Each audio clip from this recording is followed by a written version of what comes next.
Bonjour à tous, j'ai un grand plaisir de vous présenter cette nouvelle émission spéciale. Alors spéciale parce qu'elle est unique, elle sera unique, et spéciale parce qu'elle concerne un sujet qui dépasse la normalité, et puis spéciale parce qu'elle concerne aussi un personnage atypique.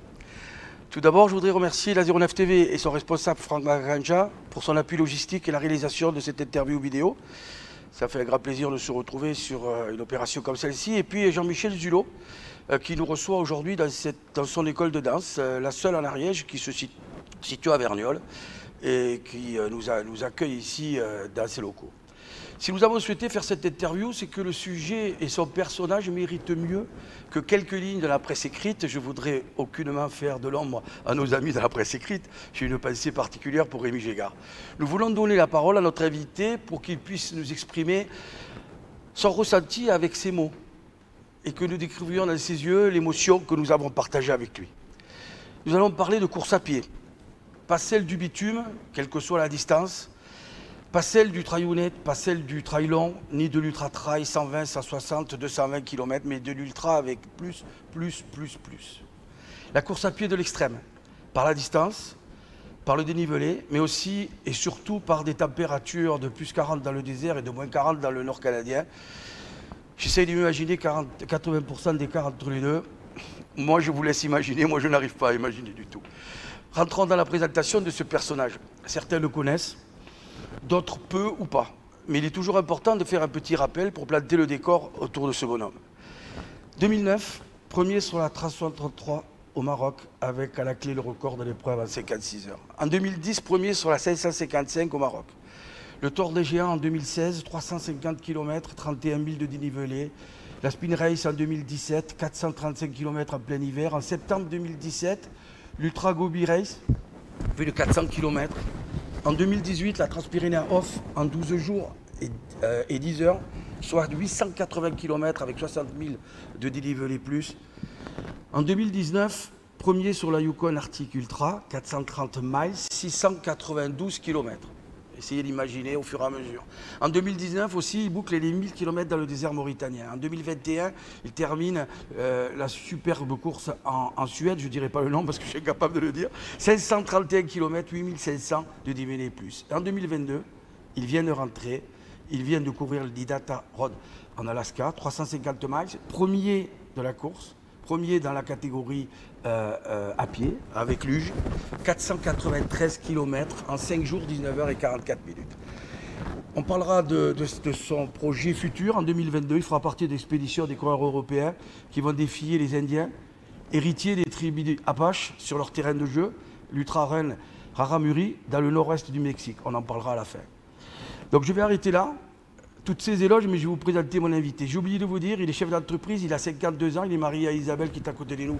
Et il a 3 superbes garçons. Vous l'aurez compris, il s'agit de Thierry Corbarieux. Bonjour Thierry. Bonjour Patrick. Première question Thierry, je t'attraque presque à la descente de l'avion. Tu viens de rentrer, comment tu vas? Ben là je vais bien, là ça fait à peu près une semaine, oui, une semaine et demie que je suis rentré, donc j'ai le temps de récupérer. J'ai pas de bobo particulier, j'ai une petite douleur à la malléole mais qui se soigne avec un kiné par 2-3 séances depuis que je suis rentré. Mais voilà, je suis sur mon petit nuage, je suis heureux parce que ça faisait 2 ans que j'attendais cette épreuve avec impatience. Et donc je peux pas être mieux. Je rentre, je finis, c'était l'objectif du départ. Et j'arrive avec cette victoire qui était inespérée, même pas imaginée, même si bien sûr dans mes rêves, je l'avais imaginé. Quand on gagne une course comme le Yukon, on peut rêver de revivre des moments pareils, mais je n'avais forcément pas pensé, c'était vraiment pas l'objectif. L'objectif vraiment, et tu en as parlé tout à l'heure, c'est cette course l'année prochaine que je voudrais faire. Et c'était le moyen de me qualifier, de terminer cette course-là, puisque l'organisateur ne voulait pas me qualifier directement sur l'épreuve ultime. Voilà, ça c'est l'année prochaine. Celle-ci, elle est passée, elle est bien passée, et voilà, je suis bien et en forme. Alors pour revenir un peu en arrière, quand tu refais un peu ce qui n'est pas complet, hein, en fait, coach, ce CV n'est pas complet. Parce qu'hier soir, un ami commun nous a dit qu'il manque un Oman que tu as fait aussi, il manque la Barclay. Ouais. Avant 2009, moi ce qui m'a choqué, il n'y avait rien. Il y avait quoi? Tu étais comme Monsieur Tout le Monde? Non, si je suis toujours Monsieur Tout le Monde, Oui, mais malgré tout, il y avait d'autres courses. J'ai fait le marathon des sables. En fin de compte, ce qui m'a mis un peu le pied à l'étrier, c'est le marathon des sables en 2005. C'était le début. Ouais, c'était le début. Voilà, c'était une course à étapes qui ne correspond pas trop au format que je fais actuellement, mais c'était ce qui m'a donné l'envie de vivre de telles aventures, parce que pour moi, c'est des courses, certes, mais avant tout, c'est des aventures qu'on prépare bien en amont, pendant plusieurs mois, plusieurs années parfois. Et en 2005, je m'inscris à cette course avec 2 ans de préparation. Et là, c'est le déclic, quoi. Je me trouve sous une tente parmi tant d'autres, avec un sac à dos qui va me suivre toute la semaine. Et là, je me dis, c'est fabuleux, il faut que je revive ça. Et donc, j'ai enchaîné. Donc, l'année après, j'ai enchaîné sur des courses non-stop. Bien sûr, par la distance phare dans l'ultra, je dirais international, puisque c'est le 100 miles qui se pratique un peu partout. Là aussi, j'adore. C'est la première fois que je fais 100 miles d'affilée. On doit se gérer, on doit dormir quand on le souhaite et on avance quand on le souhaite. Voilà des formats qui me conviennent. Et puis très rapidement, hein, j'en fais 1, 2, 3 et puis j'enchaîne sur cette fameuse course qui est quand même une des premières où j'ai eu d'énormes émotions. En 2019, tu l'as dit tout à l'heure, j'ai actuellement encore le record sur cette course de 333 km dans le désert. Actuellement, là, à cette période-là, c'était au Maroc, au fin fond du Maroc, pas loin de Mamid. Et je finis en 56 heures une course, là aussi c'est une surprise. Je gagne avec pas mal d'avance, j'établis un temps de référence. C'est voilà, la révélation, l'émotion, difficile à digérer pendant plusieurs semaines, même voire plusieurs mois, parce que je ne m'y attendais pas moi-même. Et en fait, je trouve vraiment le format qui me convient, les formats qui me correspondent. Et en fait, plus je reste longtemps sur les courses, les nuits, le jour, plus je me sens bien, plus j'arrive à évoluer. Et ça, c'est chouette. J'enchaîne l'année après avec la 555 en 2010. Là, c'est 597, c'était même pas 5, c'est toujours un peu plus avec Alain Gestin. Donc, j'enchaîne avec cette course qu'on termine à 3 devant. Là aussi, grand moment, passé pratiquement une semaine dans le désert égyptien cette fois-là, dans le désert blanc et pas que, puisque on a fait 600 km.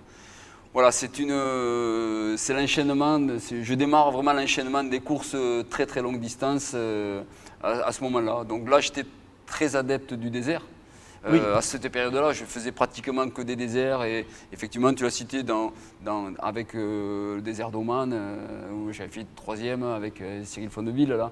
Et ensuite, j'ai voulu découvrir autre chose. À ce moment-là, je me suis dit, ouais, c'est chouette, tu fais des bons résultats sur le désert, mais ce qui me plaît, moi, c'est de voir ce que je suis capable de faire, me mettre en difficulté, me préparer, voir d'autres paysages naturels, puisque moi je ne suis pas trop un adepte de course sur route, je suis plutôt dans la nature, quelle qu'elle soit.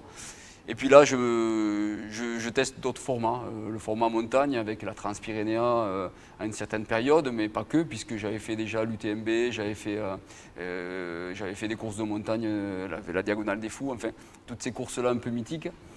Et le Transpyrénéa, voilà, un format qui me convient sur plusieurs jours, traverser la totalité, ce que je rêvais depuis des années à faire. Et ça se présente à moi, enfin quelqu'un qui organise. Alors c'était pas sur un format course, mais moi l'objectif c'est d'aller le plus vite. Bien sûr, encore une fois, face à moi-même, parce que même si on est face aux autres, bien souvent sur les courses, sur ces courses très longue distance, on est plutôt face à soi-même et face à ces difficultés quotidiennes, puisque que ce soit le jour ou la nuit, on a des difficultés et il faut savoir s'adapter à la situation, au temps, aux intempéries, aux bobos, enfin tout ça fait partie de ces courses-là. Et là, voilà, encore une fois, je ne suis pas forcément... je fais de la montagne, bien sûr, très régulièrement, mais ça correspond à des formats très longue distance, mais dans des formats différents, puisque c'est du dénivelé. Et pour t'avoir vu sur le Montcalm, c'est pas forcément les formats qui me conviennent, puisque souvent je suis en souffrance. Enfin, je suis plutôt en souffrance sur ces courses-là que dans la facilité. Bien au contraire, là aussi, c'est des périodes difficiles pour moi.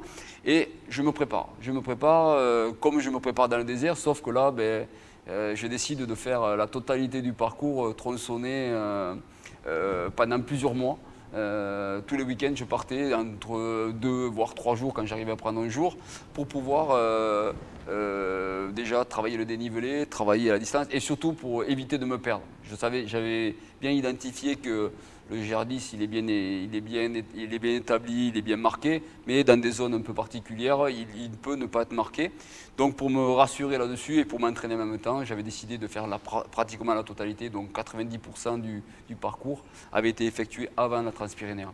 Voilà un peu comment ça s'est enchaîné pour les courses qui changeaient un peu du désert. Ça a été le cas. Et puis ensuite, ça faisait longtemps que je regardais des courses dans le grand froid. Et avant d'arriver au grand froid, j'avais vu une course où personne n'avait été jusqu'à présent. C'était la Spine Race. Et là, pendant la Spine Race, je rencontre un photographe qui était sur place, avec qui j'avais déjà sympathisé sur notre course. Et donc on discute. Et puis il me dit, maintenant que tu as fait la Spine Race, il te faut faire le Yukon Arctique. Je dis mais non, c'est des températures terribles, c'est des choses que je ne connais pas du tout, je ne me sens pas capable de faire ce genre de choses. Il me dit tu sais, il faut bien appréhender déjà le matériel, mais si tu as fait la Spine, tu pourrais peut-être t'adapter, regarde-le quand même. Bon, il n'en fallait pas plus pour me donner de la curiosité. En rentrant, bien sûr, je vais commencer à me renseigner, me documenter. Et voilà, l'histoire est partie, quoi. Je suis allé sur un autre format. Là c'est un peu plus délicat parce qu'il y a du matériel qui rentre en jeu. Parce que là, il y a une grosse température. Alors, autant le chaud, on peut l'appréhender, mais le froid, c'est complètement différent quand même. Une préparation qui est encore différente.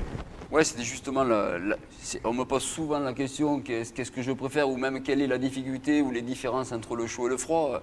Elles sont évidentes, bien sûr, le chaud et le froid. Je dirais, oui, c'est une difficulté, le fait de pouvoir avoir du matériel et qui crée une difficulté supplémentaire, mais au moins avec du matériel, on arrive à s'adapter. C'est-à-dire que si on est bien équipé, on peut avoir chaud, on peut trouver des solutions. Il ne faut pas avoir trop chaud d'ailleurs, c'est ce qui m'est arrivé un peu cette année. Mais on peut arriver à trouver des solutions. Quand il fait chaud dans le désert, on peut faire tout ce qu'on veut, on peut se mettre tout nu, mais on aura toujours chaud. Donc je dirais la difficulté, elle est majeure pour le chaud, pour ma part, parce que c'est très difficile. On peut faire tout ce qu'on veut au point de vue matériel, on aura toujours chaud. La seule différence, je dirais, c'est que pour le chaud, on sent venir les difficultés, on sent qu'on va basculer, qu'on pourrait basculer, alors que quand il fait froid, quand il y a un problème, si on tombe dans l'eau, si on a un problème d'un coup de vent avec une température qui devient négative, ça peut changer très vite dans des milieux polaires. Là, par contre, si jamais on est coincé, si on tombe dans l'eau ou quoi, on a 10 minutes pour trouver une solution. Après 10 minutes, il peut arriver des accidents graves. Il en est arrivé d'ailleurs malheureusement en 2018 avec Roberto Zanta, mais il peut arriver des choses dramatiques, quoi. Donc on a moins de difficultés quand on fait du chaud. Voilà. Donc oui, maintenant je préférerais presque le froid parce que je sais l'appréhender, parce que je commence à avoir un peu d'expérience, mais j'en oublie pas qu'effectivement, que ce soit le chaud ou le froid, ça reste des températures extrêmes. Là, tu pars un peu à l'aventure quand tu pars pour le froid. Bon, le chaud, tu connaissais un peu, tu pars à l'aventure. Comment tu fais pour te renseigner, bien entendu, pour le matériel et tout, mais tu ne peux pas t'entraîner, je dirais, aussi facilement que... Non, on ne peut pas s'entraîner rapide, on ne peut pas s'entraîner dans les conditions, même s'il y a des chambres froides qui descendent à moins 40, j'en avais déjà vu, mais j'y suis allé déjà crescendo. J'ai commencé, avant de faire le Yukon en 2019, en 2018, j'étais allé à la Rovaniemi, en Laponie, finlandaise, pardon. J'y suis allé pour tester le matériel. J'avais la luge la plus lourde qu'il y avait, mais j'avais du matériel dedans parce que je voulais me mettre en condition pour l'année après. Tout ça, c'est des cheminements. Donc je me prépare énormément, je me renseigne. J'avais écrit pour la petite anecdote, pour le Yukon, j'avais écrit à 5 coureurs qui me semblaient correspondre à mes besoins et qui étaient des coureurs bien sûr étrangers puisqu'il n'y avait personne qui pouvait me donner des renseignements étant français. Je leur avais posé la même question à chacun, que ce soit pour l'alimentation, que ce soit pour les tenues vestimentaires, que ce soit pour n'importe quoi qui concerne la course. Et là, j'ai fait un tableau pour établir les réponses et voir ce qui me conviendrait le mieux. Au final, c'est moi qui prends la décision. Mais j'avais l'information, ne serait-ce que par exemple le choix de la tente ou du bivy bag. Le bivy bag, c'est l'enveloppe qui protège mon duvet, c'est-à-dire que je déroule, je suis dans mon duvet, mais j'ai pas de protection de tente avec un confort modéré, mais un confort. Là, la plupart m'avaient répondu, tu es en course, mode course, il te faut prendre un bivy bag. Parce que quand tu es fatigué, que tu arrives à des conditions où tu es un épuisement total, il faut aller très vite. Et quand il fait moins 40, c'est la rapidité. Quand tu es arrêté, tu gèles de suite. Donc il faut vraiment que tu rentres dans ton duvet très rapidement. Donc monter sa tente, c'est toujours un petit effort. Il faut damer la neige. Voilà, j'ai posé cette question. La plupart me disent ça, mais c'est moi qui ai pris la décision. J'ai pris la décision parce que par moment, j'ai eu 5 réponses qui correspondaient à peu près à ce qui se faisait. Oui. Mais moi, j'en ai pris une autre parce que je me connais. J'ai mon propre ressenti, j'ai mes propres essais. Je fais beaucoup de tests. Là, par exemple, pour celle-ci, je suis allé sur le plateau de Beille, je suis allé m'entraîner par une paire de nuits pour arriver à tester le matériel en condition. Je voulais vérifier, notamment sur ma nouvelle luge, le fait que j'ai une sangle, non pas une ossature rigide. Je voulais voir comment se faisait le frein quand je descendais, quoi. Et là, sur le plateau de Beille, c'est fabuleux. Quand on descend, on a vite vu si la luge freine. Mais tout ça, ce sont des détails, mais cumulés, font la réussite ou l'échec sur des courses comme ça. Alors, j'ai tendance à dire, sur de l'ultra trail plus, comme tu l'as décrit tout à l'heure, bien sûr que tout est détail, quoi. Tout est détail. Mais là où j'ai franchi un pas, je dirais, par rapport aux autres, c'est plutôt dans comment je l'appréhende. Il n'y a plus d'affolement. Quand il y a un problème, on a le temps de le résoudre, on essaye d'y réfléchir, on se dit, on use un peu de son expérience et surtout, on ne s'affole pas, quoi. Et c'est ce qui s'est passé dans le premier jour, par exemple sur la course la dernière, où je n'avais pas forcément pris le bon chemin, j'étais pas forcément, malgré les efforts que j'avais faits, je me suis trouvé en 4e position, mais je ne me suis pas affolé.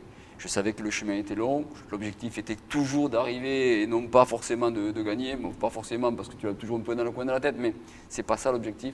Donc pas d'affolement, on continue son chemin, on a 500 km, 500 km c'est long, ce n'est pas dans les 40 premiers qu'on fait la décision, et là ça s'est avéré, j'ai mis un peu de temps pour revenir sur la tête de course, mais voilà, c'est ce qui a changé dans ma façon d'appréhender les courses. Et je dirais même ça a changé depuis l'année dernière, quand je suis parti, après l'annulation due à la condition sanitaire, l'Iditarod, donc je me préparais depuis le Yukon, hein, je m'étais préparé à cette course. Il s'est annulé, on ne pouvait pas aller aux États-Unis. Donc quelques mois d'entraînement, pour ne pas dire presque 2 ans d'entraînement spécifique avec beaucoup de recherche, beaucoup d'achat de matériel encore une fois pour cette course. Et c'est quelques mois avant, je sais que je ne vais pas pouvoir la faire. Donc j'avais décidé, on pouvait aller encore en Europe dans des endroits comme la Suède. J'avais trouvé pas une course, c'est même pas une course, c'était un GR. Le Kungsleden, que tu as eu du mal à dire. Il vaut mieux parce que moi j'ai l'habitude à force. Et donc sur cette course, enfin c'est même pas une course, c'est un GR, un des plus connus en Europe, qui fait à l'origine 460 km, mais en été. Là aussi, encore grosse difficulté. J'avais pas de trace d'hiver, donc j'y suis allé avec la trace d'été, qui est complètement différente. Ce que j'aurais dû savoir, mais encore une fois, j'avais pas d'éléments qui pouvaient m'aider pour ça. Je suis allé me préparer. Et je dirais, là, j'ai forgé mon mental. Là, je me suis donné les conditions pour être performant cette année. Pourquoi? Parce que partir sur le Kungsleden en plein hiver, où tu n'as pas d'organisation, tu pars tout seul, en milieu, le Kungsleden, c'est un GR en milieu alpin, avec une luge qui était énorme parce que je n'avais pas reçu ma luge qui était très allégée et ensuite j'avais pris beaucoup de matériel comme je partais en solo au cas où il m'arrive quelque chose. Là j'étais plutôt sous tente parce que si je me blesse il fallait que je puisse rester coincé, rester sous ma tente plutôt. Là je me suis forgé un mental, là j'ai réussi à prendre de l'assurance et cette année je pense que la clé aussi de la réussite, c'est ce que j'ai pu vivre dans ces 9 jours que j'avais mis pour faire les 530 km l'année dernière, où j'ai vécu des moments, tempête de neige, où je ne peux même pas ouvrir 1 cm de ma luge avec des vents à 100-150 km/h. Là, j'ai vécu des moments très très difficiles. Mais ça m'a donné la force cette année de pouvoir appréhender la course avec beaucoup plus d'assurance. L'assurance, ça ne veut pas dire ne pas faire attention, hein. La moindre erreur est fatale sur ces courses-là. On est très écartés les uns des autres, on n'a aucun moyen de transmission. Même la balise que je pensais pouvoir émettre au cas où j'ai un problème, elle faisait que émettre, mais juste pour donner notre position. On n'avait pas possibilité d'envoyer des messages ou envoyer carrément les secours. Pas de réseau, pas de secours. L'année prochaine, je sais que sur la 1000, je vais avoir ma propre balise InReach pour pouvoir communiquer déjà avec mon entourage, informer aussi si j'ai besoin de renseignements, mais surtout déclencher s'il y a vraiment il y avait un souci majeur. Sachant qu'en plus, une année sur deux, la particularité sur l'Iditarod, c'est qu'il y a le passage sud, je pense, c'est plutôt sud puisqu'on est au nord, est terrible. Est terrible parce qu'il passe dans un endroit, il passe dans le Yukon et c'est un endroit très particulier où il y a énormément de dénivelé. Donc ça va être aussi des moments très durs. Donc j'appréhende aussi ça. Alors, on va revenir sur ce que tu viens de boucler, donc 6 jours. Alors, ça pourrait paraître pas long du tout, hein, 5 jours, 19h, 44 minutes pour être précis. Combien de temps il va te falloir, ou déjà, peut-être tu as déjà récupéré? Est-ce que tu récupères de suite ou pas? Non, je n'ai pas récupéré parce que j'ai essayé de courir cette semaine, ça a été un peu difficile, je vais y aller ce soir parce qu'il faut que je m'y remette. En général, je laisse un peu de temps parce que déjà je savoure et c'est tellement d'enchaînement, d'entraînement que on se fait plaisir à pas faire grand chose en fin de compte. Bon, on dit souvent que les entraînements, on est tellement, on en a besoin parce que c'est vital. Moi, j'avoue que quand je finis des courses comme ça, j'ai besoin de me poser, penser à autre chose, récupérer mentalement et physiquement.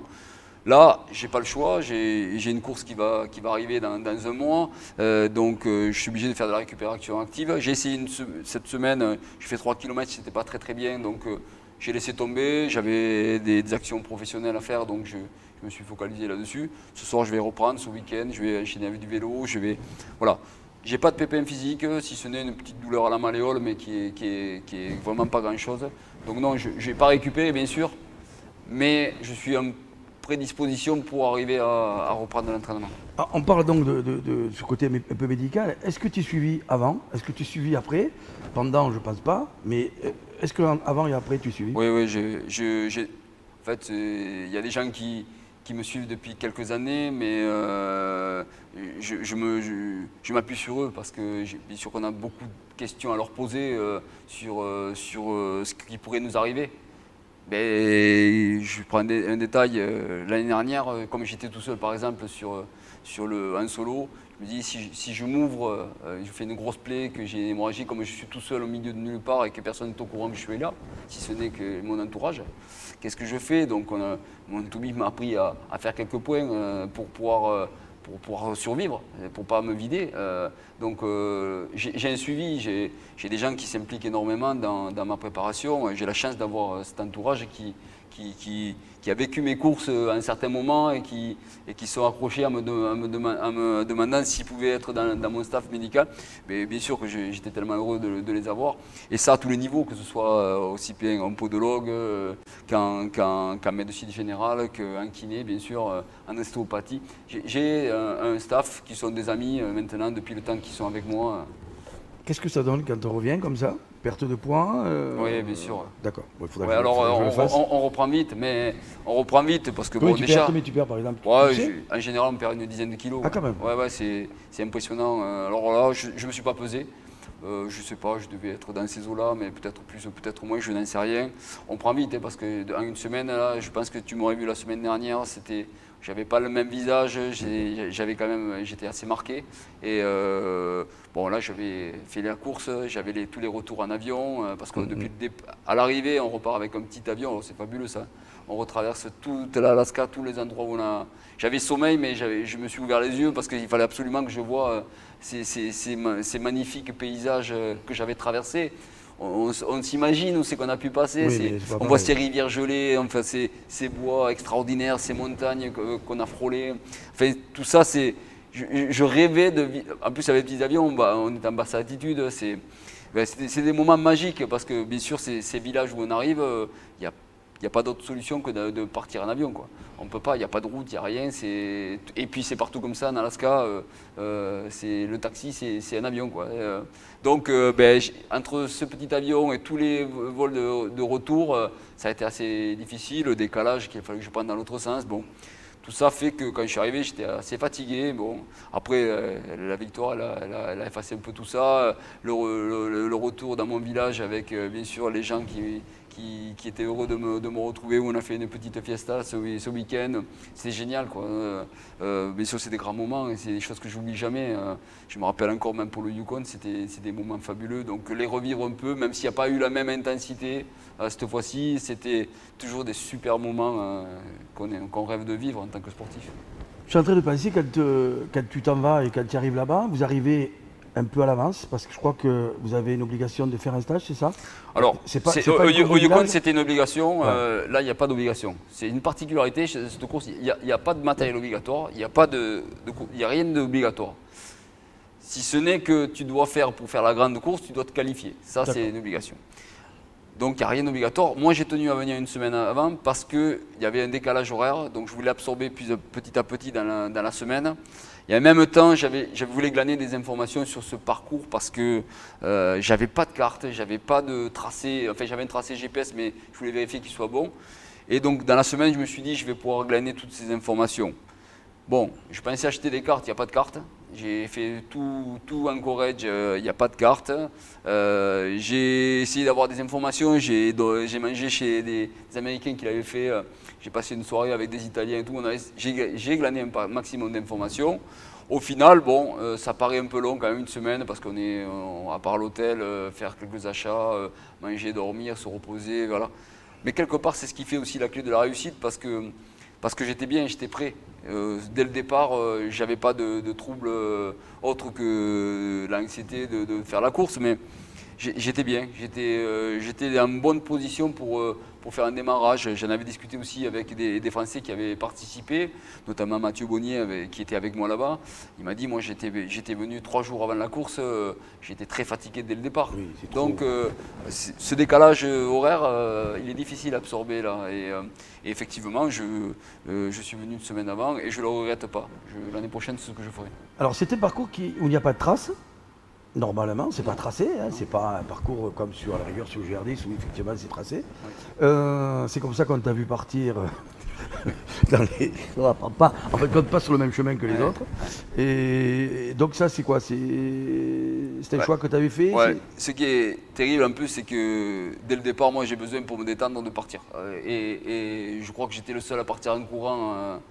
Dès le départ, on le précise, avec une luge de 20 kg, ouais, attaché une luge de 20 kg. Et comme c'était assez roulant sur le départ, j'ai doublé les skieurs, on était ensemble, je les gênais même de temps en temps parce que j'étais dans leur ski, j'allais pas dans leurs pieds. Et en fait, j'avais pris l'option, en fait, j'avais discuté avec un des monstres sacrés de l'Iditarod qui est actuellement en train de finir la mine et qui est devant, Beat. Alors le nom je ne dirai pas parce qu'il est compliqué à prononcer, mais Beat, son prénom, et Beat me donne un tracé qui me semble être le bon, puisque moi c'est la star inconditionnelle, je le crois, et dans tous les cas je lui fais confiance. Et puis d'ailleurs il ne m'a pas menti puisqu'il était sur le même chemin que moi. Et on se retrouve, malgré que je cours, il arrive à mon niveau, donc il avait pris quelques options qu'il ne m'a peut-être pas dévoilées, et il se met à mon niveau, et à ce moment-là, il me dit Thierry, on sera 3/4e. Il sait déjà, lui, que son option n'était pas la bonne. Pour quelle raison, je n'en sais rien. Comment il l'a su, je ne sais pas. Mais il avait déjà déterminé que ce n'était pas la bonne. Alors, effectivement, c'est frustrant parce que tu arrives au poste de contrôle et tu vois qu'effectivement, il avait raison. Tu es 3/4e. Mais c'est pas grave. Mais là, ça prouve que les autres en marchant, ils sont arrivés avant nous, quoi, oui. Alors qu'on courait. Et donc... c'est comme ça, c'est la particularité du début de course. Après, on suit le chemin de l'Iditarod, le chemin officiel des Mushers, hein, de la course de Mushers qui est juste une semaine après. Donc, c'est à peu près tracé, c'est sur le bon chemin Iditarod, il y a quelques variantes à prendre, mais voilà. On a zéro obligation, on peut passer où on veut. C'est ça. On peut passer, il faut qu'on passe sur les checkpoints, ça c'était obligatoire. Donc on a un point GPS pour les checkpoints. Vous faites ce que vous voulez. On fait ce qu'on veut. Si on passe pas le checkpoint, on est éliminé. C'est tout. Combien de checkpoints avant que j'oublie? Oh, je pense qu'il y en a, je ne me rappelle plus, mais je crois qu'il y en a 8 à peu près. 8 qui sont distants de? Alors c'est variable, ils peuvent faire 40 km, comme le plus long il a fait 125 km. Le plus long a fait 125 km et le dernier tronçon fait 80. Celui de 125 km, ça fait assez long, ça fait une trentaine d'heures. Donc ça fait une journée et un peu plus sans voir personne. Voilà, c'est long, c'est un endroit aussi le plus technique. Puisqu'il faut savoir qu'à cet endroit-là, on a passé énormément d'overflow. Les overflows, c'est quand l'eau passe au-dessus de la glace et que la glace n'est pas gelée et qu'on s'enfonce et que là, il faut trouver des solutions pour éviter de se mouiller parce que si on se mouille, on gèle juste derrière.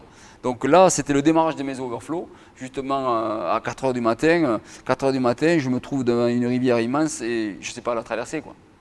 J'ai jamais mis de botte, alors j'avais commandé des bottes sur internet aux États-Unis, une botte spéciale qui est très légère mais un peu type wader, hein. Sauf qu'il n'y a pas la botte, c'est juste l'enveloppe complète que j'attache à ma ceinture. Et je me dis, mais là, comment je vais traverser? Je ne sais pas, je n'ai jamais fait, quoi. C'est la première fois que je traverse, mais en Yukon, on n'a jamais vu d'overflow. Donc j'en ai entendu parler, mais on a toujours espoir qu'il n'y en ait pas. On se dit non, il n'y en aura pas sur cette édition. Sauf que dans toutes les éditions, il y en a parce qu'il y a un moment donné, il y a du courant. Des fois, la température est pas assez basse. Mais dans tous les cas, il y en aura à un moment donné. Et là, je n'avais pas appréhendé le fait, bon, moi, je m'équipe pour passer cette fameuse rivière. Donc, quand on passe cette rivière, ben, la glace casse au fur et à mesure de notre avancée. Elle n'est jamais régulière, donc on fait attention parce que ça va que jusqu'à la taille. Heureusement, il n'y a pas beaucoup de fond, malgré tout. Mais ce que je n'avais pas appréhendé, moi, c'était qu'il faut quand même soulever sa luge qui fait 20 kg, tout en tenant un équilibre. Donc ça, c'était la difficulté. Heureusement, comme j'étais devant, ben, il y avait peu de glace qui avait été cassée. Donc j'avais réussi à faire glisser ma luge. Elle était un peu immergée, mais elle l'était qu'à moitié. Et comme c'était quand même ma luge avec un sac étanche, j'ai pu avancer comme ça au fur et à mesure. Parce que porter son 20 kg sur une épaule, pas glisser, essayer de ne pas tomber, enfin, sur des distances quand même plus ou moins longues, c'est assez délicat. Voilà, c'était ma première expérience. Ensuite, j'ai mis mes bottes sur la luge et chaque fois qu'il y avait des passages de rivière, je ne me posais même plus la question. Je m'équipais, je traversais et ça y est, c'était réglé, hein. Donc sur ma luge, j'avais même donc, ces fameuses bottes pour passer ces rivières, des rivières fabuleuses, parce qu'en plus j'ai vu quelques images là, de quelqu'un qui avait filmé justement à cet endroit-là. J'ose même pas imaginer, moi je l'ai vu de nuit, mais je préfère être passé de nuit. Oui. Quand on voit l'étendue et la difficulté pour passer, quand je vois le gars qui porte sa luge sur l'épaule et qui fait un pas devant l'autre, qui ne sait pas comment ça va casser devant, je préfère l'avoir passé quelque part de nuit parce qu'on a moins la lucidité de ce qu'on est en train de vivre. Et après, j'avais aussi, sur ma luge, j'avais sorti mes fameuses chaînes à pied, là, enfin, les rack-track, pour ne pas citer la marque, hein, qui me permettaient de ne pas glisser. On était sur des lacs miroirs. Qu'est-ce que vous avez au pied? Des tennis classiques de trail, étanches. Étanches parce qu'il faut garder un maximum de... il faut que ce soit le moins humide possible, bien sûr. Sinon on prend un gel. Et après, j'ai une paire de chaussettes étanches et une paire de chaussettes classiques. J'ai ni plus ni moins ça, j'ai pas de mérinos, rien. On n'a pas forcément froid aux pieds. Voilà, les températures étaient quand même assez clémentes. Et donc, sur ces fameux lacs, que j'appelle ça lac miroir, c'était magnifique. C'est de toute beauté. On voit l'eau ruisseler dessous, on est sur la glace. Alors les gens ils me demandent souvent, est-ce que tu n'as pas peur que ça casse? Pas forcément, parce qu'à force de passer des heures sur ces lacs, on a la notion de l'épaisseur, on a la notion, on voit aussi les traces qu'il y a de gens qui ont pu passer devant et on se dit, s'ils ont pu passer, toi tu peux passer. Et puis on sait à peu près si ça va tenir ou ça ne va pas tenir. Donc il n'y a pas de difficulté. Par contre, on est au départ, quand j'ai commencé à marcher dessus, marcher sur une savonnette, c'est pas évident, on n'avance pas, quoi. Donc après, j'avais pris le coup là aussi. Dès qu'il y avait un lac miroir, je mettais mes chaînes et là, je pouvais courir. Et là, c'était des moments fabuleux. Courir sur des lacs seul au monde, avec ta luge, pas un bruit. La luge, des fois, tellement que ça glissait, elle passait en glissant, elle me passait pas devant. Mais À quoi tu penses dans ce cas-là? Là, dans ce cas-là, je vivais le moment avec beaucoup de plénitude. J'étais heureux et je me disais quelle chance de vivre ces choses-là. Quand on voit c'est comme un balai, la luge qui arrive à passer devant, puisque moi c'était une luge avec juste deux rails dessous, mais là c'est comme si il n'y a plus rien qui tient, ça glisse tellement. Et moi en plus avec une assise, j'ai pas de difficulté parce que ça tient bien avec ces chaînes.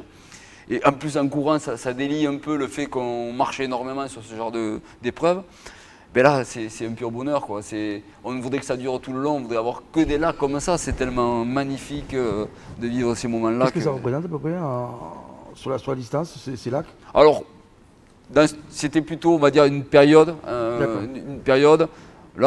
il peut y avoir des lacs qui faisaient plusieurs kilomètres. Oui, donc, on passe plusieurs kilomètres comme ça, on passe une berge, on repasse des kilomètres.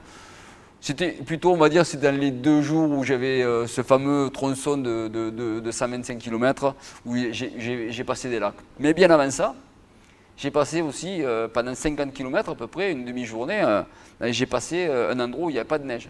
On me l'avait dit, mais on m'avait dit aussi que ce passage-là, cette année, il devait y avoir de la neige. C'était prévu, il y avait de la neige, enfin, ils avaient entendu des échos. Sauf que c'est arrivé comme beaucoup d'années où il n'y a pas de neige. Alors là, tirer sa luge sur de la terre et sur des cailloux, là, c'est pas la même histoire parce que là, ça me rappelait mes entraînements avec le pneu, où je galère à tirer un pneu pour m'entraîner, pour simuler un peu le fait de traction de la luge. Et là, par contre, c'était des moments terribles parce que ça avance pas.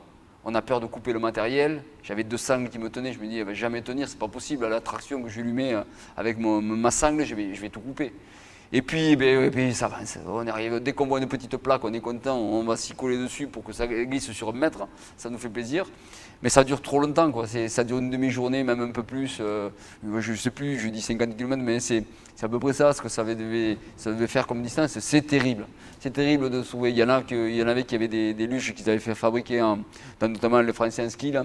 Il a fabriqué une luge en carbone qui a été éventrée à ce moment-là parce qu'elle a pris des shoots avec les cailloux. Voilà. Il faut avoir du matériel aussi un peu qui s'adapte, rustre. Là, c'était moi une luge plastique qui est un peu, elle se déforme au choc. Et ça, c'était vraiment le matériel adapté. C'était génial. On a la chance de pouvoir, avec les nouvelles technologies, de vous suivre. Donc avec les balises que vous avez, c'est extraordinaire pour nous. Hein.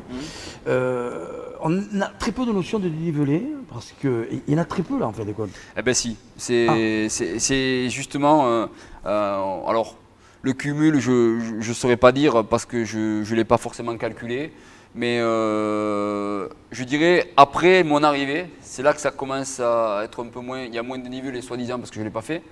Et encore que la journée après, d'après les informations que j'ai, c'est 900 mètres dès le lendemain. Mais nous, on a une partie où on monte en altitude, on passe un col. En fait, on passe une petite montagne, après on repasse un col, Rhénine Pass. Et alors, c'est pas forcément énormément, il n'y a pas une grosse altitude, mais on part de bien bas et on a une partie qui est vraiment difficile. Alors avec un traîneau, c'est d'autant plus difficile que moi en plus il a neigé à ce moment-là. C'est ça, mais je veux dire, ça ne correspond pas à ce que tu as déjà fait avec des gros dénivelés. Non, voilà, y a pas non. Voilà.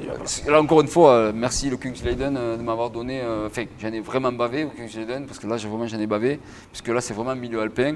Mais ce que j'ai vécu au Kungsleden, ça m'a donné beaucoup d'assurance pour cette année parce que c'était rien. À côté de Kungsleden, c'était tellement difficile d'appréhender ces montagnes que quand j'ai été dans la difficulté, je dirais, sur ces montagnes, c'est passé, quoi. Et puis bon, on a quand même la chance d'être dans les Pyrénées, donc le dénivelé, c'est pas trop le sujet, quoi. Ça monte assez progressivement. Il y a des moments où c'est des coups de cul, comme on dit, mais globalement, voilà, c'est gérable. On sait que c'est 2 journées. 2 journées à peu près, 1 jour et demi, on va dire, sur le cumul vraiment de journées. La seule difficulté, c'est qu'à ce moment-là, moi, quand je suis passé dans ces zones-là, c'est qu'il a neigé. Et entre les repères que je n'avais plus visuels, qui m'a fait sortir mon GPS très régulièrement, plus la difficulté de mettre les raquettes à ce moment-là, puisque j'ai des raquettes sur ma luge, Là, on perd du temps, quoi. Voilà, même si mes raquettes sont adaptées, qu'elles sont très légères, qu'elles sont adaptées à ce genre de choses, on perd quand même un peu de temps. On est, voilà. Et puis sur la descente, par contre, ça a été un peu plus tortueux parce que notamment il y avait des overflows, il y avait des passages un peu délicats. Et ma luge, elle partait souvent dans la rivière et il fallait que je sois très attentif parce que j'avais pas d'ossature rigide. J'ai pris l'option d'avoir une sangle derrière. Et donc moins de maîtrise. Alors plus de mobilité sur le geste ou sur la course quand je pouvais courir. Par contre, au détriment de la rigidité qui me permettait d'éviter de me tourner et de tenir ma luge quand il y avait des dévers d'inclinaison. Donc c'est vrai que ça c'était des choses qui étaient assez particulières. Donc la montagne, non, il y en a un peu, mais ça me touche plus. Combien tu dors à peu près Alors je crois que c'est assez bien fait parce qu'il y a sur les résultats qui nous ont donné les statistiques, il y a marqué les temps de course et les temps d'arrêt.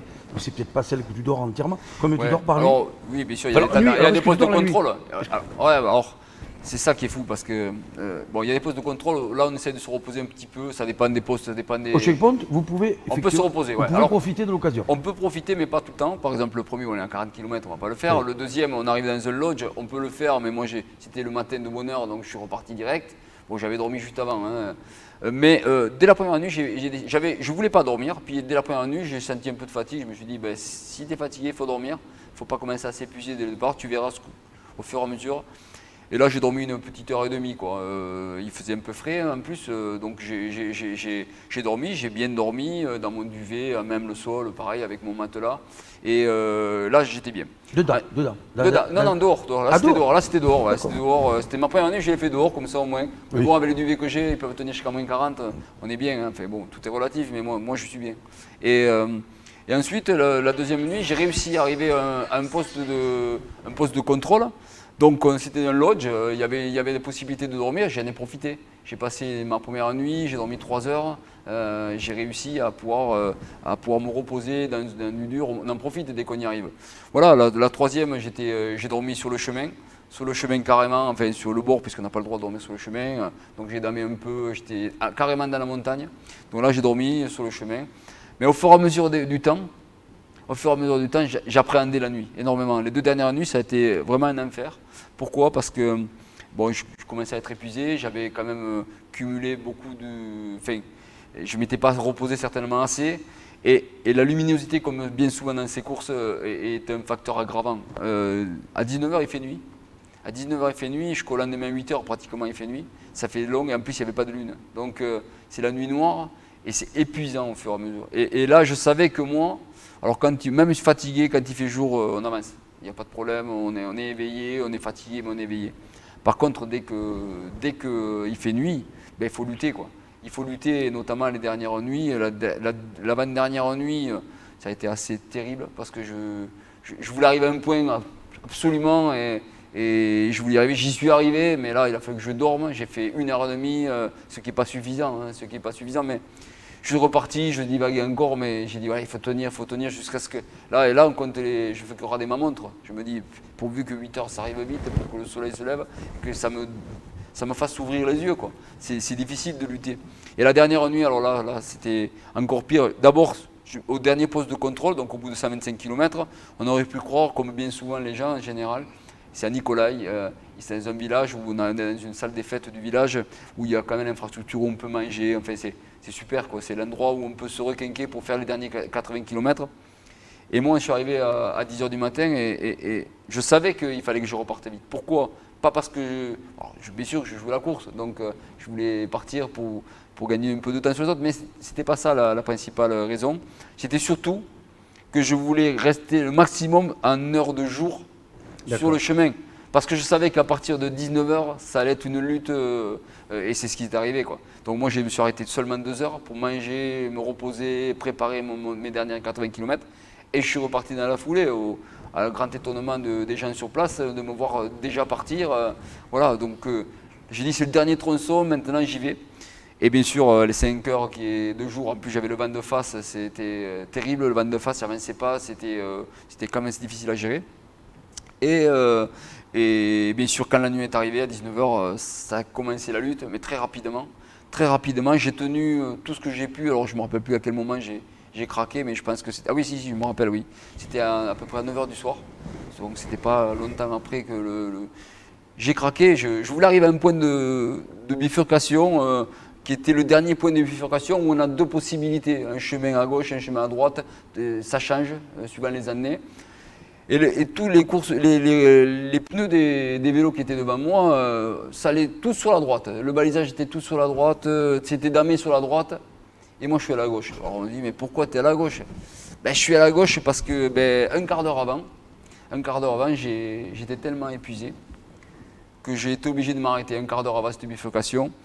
Et je me suis arrêté vers 9 h et j'ai dormi pendant 2 h 45. Alors j'ai dormi, j'ai même pas sorti mon duvet, j'avais pas la force et j'avais pas envie, j'étais tellement épuisé que j'ai mis mes fameuses bottes que j'avais dessus pour isoler du sol. Je me suis mis les bottes sur la neige, j'ai mis mes fesses sur ces bottes et je me suis couché sur la neige. Sauf que je pensais que ça allait durer très peu de temps, oui. Mais ça a duré 2 h 45. Et c'est le froid qui est arrivé d'un coup qui m'a réveillé. Et là, complètement affolé, ça y est, 2 h 45, c'est terrible, alors que franchement, c'était normal, quoi. J'étais fatigué, il fallait que je me repose. Et là, je me suis réveillé un peu affolé, en m'insultant un peu de quelques noms d'oiseaux, parce que voilà, on est un peu dans un état second, et bon, c'est la compète, quoi. On est sur la fin, on ne veut rien lâcher aussi. Et là, quand je pars, je fais un quart d'heure du tracé, j'arrive à cette bifurcation, et là, je vois les éléments, je vois tout, je sais que c'est à droite qu'il faut aller, je le sens que c'est à droite. Et là, mon subconscient il me dit, mais s'il y a une motoneige qui est montée, qui va t'effacer les traces, toi, tu as ton GPS avec ta trace à gauche. Donc là, tu es sûr que tu as une trace que tu as sur ton GPS. Et j'ai fait l'erreur de passer à gauche. Je passe à gauche, alors c'est pas une erreur fatale, puisque c'était pas dramatique, elle était un peu damée, c'était pas non plus catastrophique, mais c'était plus difficile à gauche qu'à droite. Oui. C'était moins damé. Là. Et puis en plus, je me suis dit, plus avancer le chemin. Et si la motoneige a fait demi-tour au milieu, t'es plus damé, là t'es foutu par contre. Parce que si c'est pas damé avec tes tennis, il faut remettre les raquettes, tu vas en avoir jusqu'au genou, et là tout le bénéfice va être perdu. Et là tu peux perdre la course sur une erreur, donc là ça commence à cogiter, ça commence à... Voilà, et puis de toute façon dans tous les cas je ne vais pas remonter, parce que c'était une petite descente, tu ne remontes pas, tu ne vas pas faire marche arrière, tu te dis, tu assumes tes erreurs, tu continues, et puis voilà, puis tu vas t'accrocher, et puis tu démultiplies. Le seul avantage c'est que j'avais plus sommeil. J'avais plus sommeil parce que j'étais tellement en état d'excitation de me dire que j'avais fait cette erreur que ça m'a bien réveillé et je suis parti. J'ai perdu du temps certainement en passant pas par la rivière qui était hyper gelée, j'en discutais avec d'autres qui étaient vraiment boulevard. Mais quand même je suis arrivé sur une route au milieu de nulle part, tu arrives une route, c'est un billard, il y a un peu de neige et là c'est le rêve, quoi. À 8 km de l'arrivée, tu te trouves au milieu d'une route. Et tu te dis, mais c'est génial, je vais finir mes 8 derniers kilomètres tranquille, je vais pouvoir trottiner, je vais pouvoir me faire plaisir, je vais pouvoir, et là tout rentre dans la tête. Sauf qu'à ce moment-là, je vois un élan, un mousse en anglais, un mousse, je sais mousse parce que quand il m'a dit attention au mousse, je sais pas ce que ça voulait, j'avais pas vu que c'était un élan, en fait j'avais pas compris que c'était un élan. Et les élans, ils ont pas peur des ours parce que c'est l'hiver, ils ont pas peur des loups parce que bon, il y a peu d'histoires de loups. Par contre, ils ont énormément peur, les gens d'Alaska, ils ont peur des élans. Parce qu'il y a des attaques d'élan, les élans, ils leur foncent dedans et comme c'est très, très solide, ça fait un poids incroyable. Voilà, ils ne veulent pas bouger du chemin en général. Et ils foncent. Pourquoi? Parce que s'ils bougent du chemin, ils s'enfoncent aussi jusqu'aux pattes, ils peuvent en mourir. Donc ils se défendent, ils veulent rester sur le chemin. La course d'ailleurs avait été neutralisée pendant 6 heures à un certain moment. Parce qu'ils ont fait venir un Rangers, parce qu'il y a un fameux élan qui avait bloqué la course et qui ne voulait plus bouger du chemin et qui était très agressif. Et donc moi j'en vois un à 5 km de l'arrivée qui était couché sur la route. Et j'espère qu'il va se lever, il s'est levé, ouais, effectivement, et j'espère qu'il ne va pas venir à mon sens. Et puis bon, il était assez jeune quand même, donc ça allait. Il est parti et au fur et à mesure quand il me voyait arriver, il repartait. Sauf qu'il y a une motoneige qui a voulu le faire sortir à une certaine période, qui a glissé dessus. Il s'est figé, j'ai dit, oups là, il va être un peu excité, il va vouloir revenir à l'autre sens, donc il est parti, il est redescendu et à un moment donné, il est sorti de lui-même. Bon, on est arrivé à la fin là, mais bon, je voulais pas avoir une histoire avec un élan juste avant la fin, ça aurait été dommage. On a parlé de dormir, on n'a pas parlé de manger. Comment vous mangez? Qu'est-ce que vous mangez? Alors, moi c'est toujours un problème, que ce soit dans le désert, que ce soit dans la montagne, que j'ai toujours des difficultés pour m'alimenter, mais je dirais, enfin j'ai franchi un pas. J'ai enfin trouvé des choses qui me conviennent, j'ai enfin trouvé peut-être quelques solutions. Ce n'est pas des solutions encore extraordinaires, mais Et d'ailleurs, la première solution, c'est que je lutte plus, quoi. Je me force plus. Quand je sais que les premières 24 heures, mon corps il doit s'habituer, il doit accepter ce que je vais lui faire subir. Donc, ben, si je ne dois pas manger, je ne mange pas. Je ne me pose pas de questions à l'époque, attention, les hippos, machin. Oui. Non, je sais, je me connais. Ça m'arrive tellement souvent que je laisse faire les choses. Je laisse faire les choses, donc j'ai laissé faire les choses. Et puis à un moment donné, ben, j'ai des stratèges. Enfin, alors bien sûr, on prend en général dans le froid comme ça, c'est du lyophilisé, mais il faut sortir le réchaud, on est en mode course, on n'a pas envie de sortir le réchaud, c'est des réchauds particuliers, c'est pas le gaz, il faut faire un préchauffage avec de l'essence. Enfin, bon, c'est un mode de préparatoire un peu plus compliqué. Ce que je vais utiliser quand je ferai la mine, mais pour celle-ci, je savais qu'on avait des points de contrôle. D'abord, je mange au point de contrôle, ça je mange, ça il n'y a pas de problème. Mais entre eux, je grignote. Et là, on mange en général tout ce qu'il ne faut pas manger en général en course, tout ce qui est charcuterie, tout ce qui est vraiment très chargé en lipides, pour le froid, pour les calories qu'il nous faut prendre, et puis du chocolat, voilà, des choses vraiment chargées en lipides maximum. Que ce soit le midi ou le soir? Ouais, tout le temps. Voilà, il n'y a Ça, plus de notion. Hein. On mange midi et soir. Vous Alors, il y a des fois où j'ai été capable de manger un hamburger avec un porridge, une banane, enfin, un peu trop des fois, on vomit, mais on essaye de se remplir un maximum parce que moi, je me remplissais un maximum pendant les postes de contrôle parce que je sais qu'entre, ben là, je ne mange pas beaucoup. C'est très peu mangé. Et boire? Alors ça, par contre, c'est impératif, là, il faut boire.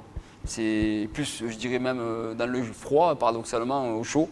Il faut boire énormément, donc là aussi j'ai des thermos parce que bien sûr l'eau est gèle. Hein. Bien sûr. Donc j'ai des thermos, je devais être le seul. En général ils allègent pas mal leur luge, mais moi je n'ai pas fait cette impasse. J'ai pris deux thermos de litre 2, donc ça fait pas beaucoup, ça fait plus de 2 litres, presque 2 litres et demi.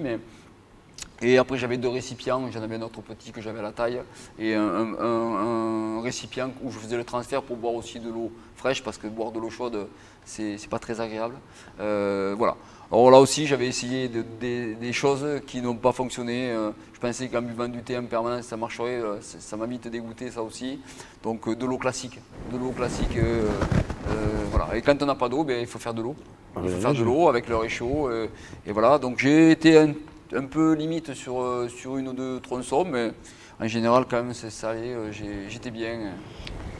Moi, mon dada, c'est de faire ses besoins. Ouais. Comment vous faites? Alors là, bon, c'est bien, c'est des choses... la première fois que j'ai fait le Yukon, c'était ma préoccupation. Moins 40, comment je fais quoi. Je me suis dit, et donc j'ai posé énormément de questions, même sur ce sujet, parce que ben, tout le monde y va de sa petite anecdote, sa petite façon de faire. Bon, ben là, il n'y a pas de sujet, quoi. Je veux dire, quand il fait moins 40, on réfléchit avant. On se dit, bon, ben, il faut que j'y aille, donc il va falloir être efficace. C'est-à-dire, je ne vais pas chercher où j'ai mis le papier. Bon, je vais être efficace. Quand je décide, il faut se déshabiller. Oui, c'est ça. J'avais même, moi, acheté un vêtement avec une fermeture dessous pour pouvoir, mais je n'ai pas tenté le coup parce que j'avais peur. On n'a pas beaucoup de vêtements, donc je me suis dit, si je me loupe, c'est foutu. Donc, on se prépare. On s'organise, on met tout dans l'ordre et on va vite. On va très vite quand il fait moins 40. Là, il ne faisait pas moins 40, donc ce n'était pas un sujet. J'y suis allé une fois sur une semaine. C'est incroyable, j'y suis allé à partir je crois que je suis allé le 3e jour. C'est un peu perturbant parce qu'on se dit, est-ce que c'est normal, pas normal? Oh, certains diront que parce qu'on utilise tout pour l'organisme. Oui. D'autres diront que j'ai dû être coincé à un certain moment. Je n'en sais rien. Je n'ai pas parlé d'ailleurs, puisqu'on parlait tout à l'heure du staff, mais en général, je fais un check-up avec mon toubib avant de rentrer. J'ai oublié de lui parler de ce sujet d'ailleurs, il faut que j'y pense. Mais voilà. Là aussi, pas d'affolement. J'ai testé, j'ai vécu des températures beaucoup plus basses que ce que j'ai vécu cette fois-ci. Je sais que ça fonctionne, quoi. Voilà, c'est juste que on fait pipi un peu plus souvent parce qu'on boit quand même, il faut boire, j'ai dit il faut boire régulièrement, donc ça on sait que ça marche bien. Par contre, voilà, aux toilettes, il faut aller vite, c'est de l'organisation. Comme quand il faut se coucher, on ne se demande pas il faut savoir où est son duvet, où est son matelas, et quand on a décidé de dormir, il faut dormir très rapidement, il faut être dans son duvet dans les 5-10 minutes maximum. Parce que là, on se refroidit très vite. se refroidit très vite, donc il faut rentrer dans son duvet, sinon ça peut être terrible. On parlait de température, il n'y a pas eu donc effectivement des températures aussi importantes, enfin tout au moins négatives, que vous avez eu au Yukon.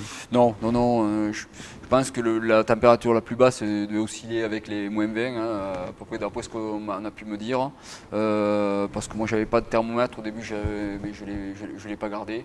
Donc je pense qu'on était dans ces températures-là à peu près, je dirais au maximum, au plus froid. Hein.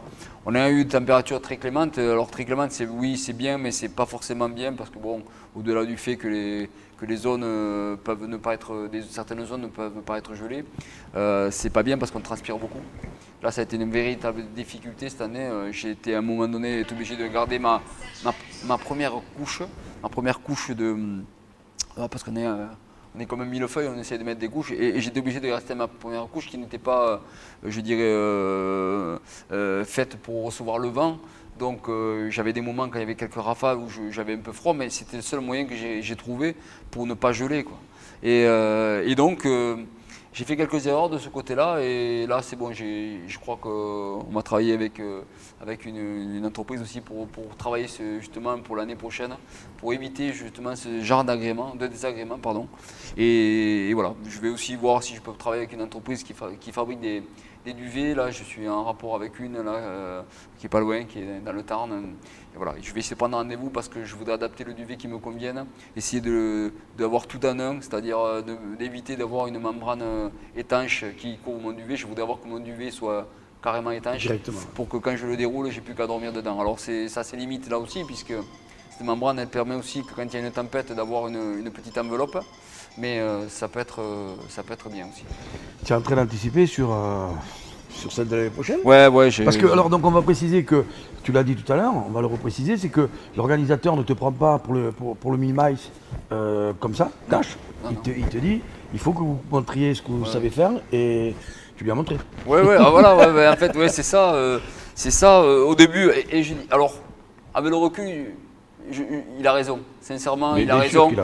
Moi, au départ, je dis, oh mince, c'est dommage, j'ai fait le Yukon, peut-être que je pourrais aller directement sur celle-ci. Non, elle est trop compliquée celle-ci. Il faut savoir quand même que sur ces courses-là, l'organisation ne le voit jamais. Il n'y a aucune organisation, si ce n'est que par quelques checkpoints sur les 500 km où il y a de temps en temps quelqu'un. Ça c'est vrai, parce que des fois c'est des tentes qui sont en plein milieu du parcours. Où il n'y a personne. Il n'y a personne. Mais des tentes, on pointe, voilà, ça peut arriver. Il faut savoir qu'après les 500, il n'y a personne du tout. C'est-à-dire qu'il n'y a plus d'organisation du tout. Il vient te voir à l'arrivée et il va de chez lui, il fait un coup d'avion pour aller voir les arrivées, quoi. Et peut-être pas toutes. Et donc il y a vraiment une organisation très très light, mais c'est un peu le concept de cette aventure. C'est un peu ce que les gens recherchent aussi. Ils veulent être livrés à eux-mêmes. C'est différent du Yukon quand même. Ah ouais, complètement. Le Yukon, c'était germanique, il est très carré, très organisé. Voilà, c'est complètement différent. Dès qu'il y a un problème, on déclenche la balise. Dès qu'on dort, on doit faire des manips sur notre balise pour signaler justement qu'on dort. Et ça lui permet d'être rassuré, éviter l'accident qu'il avait eu en 2018. Oui. Et tout ça, c'est complètement différent. Là, on signe des décharges. J'aime beaucoup ce principe. C'est pas que j'aime me mettre en danger, mais j'aime beaucoup cette partie aventure. Oui. Et ça me rappelle un peu la Spine Race, où on avait signé une décharge comme quoi, et là tu vois personne pendant la semaine. Tu vois, alors il y a l'organisation, hein, la Spine Race, c'est pas la même chose. Mais tu vis une aventure, mais vraiment avec un grand A, parce que tu t'es livré à toi-même, tu dois te débrouiller surtout. Et là, c'est d'autant plus difficile qu'on est dans un endroit vraiment perdu. C'est-à-dire que si on décidait d'abandonner sur cette course, il faudrait se débrouiller pour trouver une motoneige ou un avion pour rentrer. Alors des avions, il y a des pistes, il y en a pas partout. Il y en a pas partout, mais il faut trouver un endroit, donc il faut être mal à un endroit, quoi. Et alors donc il y a l'assistance déjà entre coureurs, s'il y a vraiment un problème, mais c'est tout. À part ça, il n'y a rien de spécial. Alors ça, c'est pour ça que je dis, c'est bien qu'on ait un peu l'expérience de la première, d'autant plus que je dis encore une fois. À partir du 500e commencent les difficultés. Il faut savoir qu'à partir du 500e, il faut 5 jours à peu près pour retrouver de la vie dans un village à Ruby. Et là, par contre, voilà, on est livré beaucoup s'arrêtent aussi à rugby parce que la solitude pèse. Quoi. Et donc c'est ça la difficulté du prochain. Donc effectivement, je trouve ça absolument normal d'avoir une première expérience. Et puis on s'envoie les repas, les piles, on n'a pas le droit d'envoyer des vêtements, mais on s'envoie les repas, les piles depuis Anchorage, la capitale de l'Alaska, par la poste. Quelques jours, enfin une semaine avant, puisqu'il faut une semaine pour acheminer. Enfin acheminer par la poste classique. Hein. C'est des avions qui vont livrer dans des endroits bien précis. Donc ça aussi, c'est même pas une organisation. C'est toi qui envoies à des adresses postales. Il faut que la poste soit ouverte à ce moment-là. C'est ça la difficulté. Pour que vous puissiez les récupérer. Pour qu'on puisse les récupérer, il faut trouver la poste, les villages, il faut trouver où la personne qui a accepté de recevoir les colis des coureurs. Trouver cet endroit-là, repartir avec son matériel, ses piles, c'est tout un cheminement. On ne peut pas arriver comme ça. Moi, je suis content de l'avoir vu. J'ai vu des coureurs en plus, notamment français, qui se préparaient, qui étaient sur un ski. Et quand j'ai vu l'organisation qu'il faut pour faire un truc comme ça, j'ai dit, voilà, oui, j'adore ça, moi, cette organisation. Mais là, quand même, on touche quelque chose de particulier. C'est l'aventure avec un grand A. Ah ouais, là, c'est énorme, c'est énorme, c'est énorme. Il faut... Tu es déjà dedans, toi? Ah, moi, alors j'avais écrit, j'avais dit que je me donnais un peu de temps pour y aller, mais bon, je pense que on oublie tellement vite. On oublie tellement vite les difficultés que je me dis, je vais faire 53 ans, c'est maintenant quoi. C'est maintenant qu'il faut que je le fasse. Je vais profiter un peu de l'expérience, du vécu de celle-ci, et je ne vais pas le faire dans 3 ans. C'est maintenant, alors ça tombera sur l'édition la plus difficile parce qu'une année sur 2, c'est dantesque, parce que par rapport à ce que j'ai pu dire tout à l'heure, en passant par le Yukon, la partie sud. Mais quelque part, tant pis. Voilà, je ne pourrais pas me dire est-ce que c'est plus dur, je vais vivre le plus dur. Bon, mais voilà, c'est pas grave. J'ai 1 an pour me préparer. Ouais, exactement. 1 an pour me préparer, 1 an pour m'entourer de gens qui peuvent m'aider, 1 an pour constituer mon équipe fabuleuse que j'ai en général qui me suit, et puis construire avec des gens qui sont un peu plus spécifiques, que ce soit en équipement ou en technicité sur des choses. Quoi. Il va falloir que je trouve les bons leviers pour faire plutôt que je fasse les bons choix, notamment sur la luge, parce que j'avais dans l'idée de me faire ma luge à moi, fabriquée par tous les industriels qui sont dans le coin. J'ai des copains qui font ce genre de choses et qui se sont proposés déjà, mais je ne sais pas si c'est vraiment donc là, il faut que je réfléchisse. Tout ça, ça va être une réflexion de ces prochains mois. Et puis après, on fonce, dès qu'on a décidé de ce qu'on va faire, on y va. On va remettre les points sur les i. Alors on parle de maïs, 1000 maïs, 1609 km. Ouais, c'est Combien ça, de jours? On a 30 jours pour arriver. D'accord. Soit en vélo, à pied ou un truc, c'est 30 jours. Un mois, ouais. Il y a un Français qui avait terminé un ski, qui a mis 36 jours, donc il a terminé, mais il n'était pas classifié, puisqu'il a terminé. Cette année, on est un Français de Caen qui est encore sur le parcours. Le deuxième qui était un ski, malheureusement, il s'est arrêté à rugby. Voilà, mais j'ai ouï dire qu'il pense déjà revenir. Et puis ce Français, bon, j'ai une grosse pensée pour lui parce que déjà je l'ai côtoyé sur place, c'était un gentil garçon, et je me mets dans sa tête, quoi. Ça va être dur parce qu'il a envoyé aucun. Alors, j'en parlais justement à l'autre Français hier en disant mais il a envoyé aucune boîte lui. Il est venu 3 jours du départ, il a envoyé aucune boîte. Comment il va faire? Il m'a dit mais Thierry, moi j'ai arrêté, il va prendre nos boîtes, il va prendre nos boîtes, il va prendre nos colis avec nos repas. Il ne peut pas faire autrement. Il n'y a rien dans ces villages.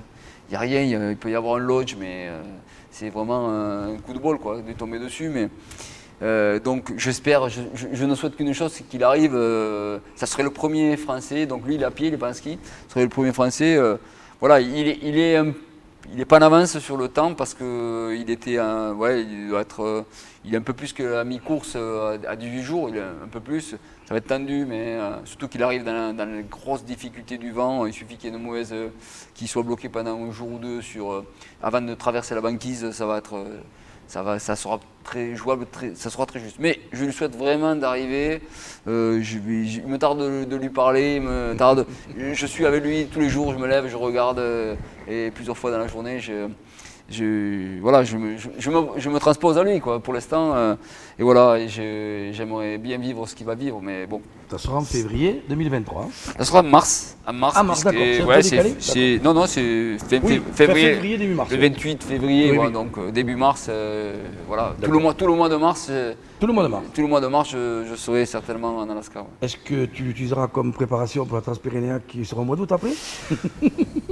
Alors, comme j'ai tendance à dire, et que je dis à Cyril même, c'est tellement dur la Transpyrénéenne. C'est tellement difficile ce GR que tu le fais, tu arrives sincèrement à trouver l'énergie. Il y en a qui le font, hein. On a des copains en commun qui sont fabuleux et qui me font rêver de trouver l'énergie chaque fois de repartir sur des épreuves comme ça.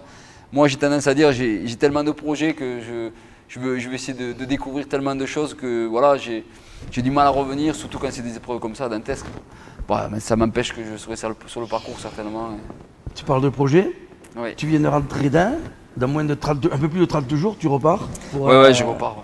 au Mexique. Alors ça, c'est un peu le hasard du calendrier qui fait que il y a un an, on a proposé de participer à la course pour un peu défier, mais entre guillemets plutôt partager avec les Indiens Raramuri dans le nord du Mexique, dans les canyons, des anciennes Apaches, tribus Apaches. Donc, qui est un peu un mythe dans la course à pied, puisqu'il y a eu le fameux livre Born to Run, qui relate un peu l'effet de cette tribu extraordinaire qui est capable de courir pendant des heures, des jours, avec des sandales, avec des pneus, ils courent comme des lapins. Enfin, on a envie de les voir. Ouais, c'est leur terrain de jeu, mais on a envie de les voir, quoi. Et donc, on va amener une équipe de 16 coureurs, un peu européens. Au début, c'était beaucoup plus français. Mais là, c'était européen, j'en connais bien sûr la plupart, hein. Mais on va pouvoir vivre ça voilà, d'une façon différente chacun. Hein. Moi, j'y vais plus pour l'échange culturel et vivre le moment. Oui, parce que c'est hyper court. Ouais. Oh, non, c'est pas court, ça fait 190 km malgré tout. C'est 190 km. Ouais, 10 000 positifs, voilà, dans les 100 premiers kilomètres. Hein. Ça va être mûr, quoi. Ouais. Là, les 100 premiers kilomètres vont être terribles à gérer. J'ai vu quelques images vidéo cette semaine, justement. Mon Dieu, ça va être encore autre chose. Voilà, on a 60 heures pour arriver. C'est pareil, c'est non-stop. Non-stop, pareil. D'accord. Non-stop, 60 heures pour arriver, en sachant que le meilleur européen avait mis 52 heures. Quoi. Le vainqueur du Morbihan, je ne me souviens plus son nom, il a mis 52 heures. C'était quand même un client, même s'il n'était pas typé montagne. Il a quand même mis 52 heures et on a 60 heures pour arriver.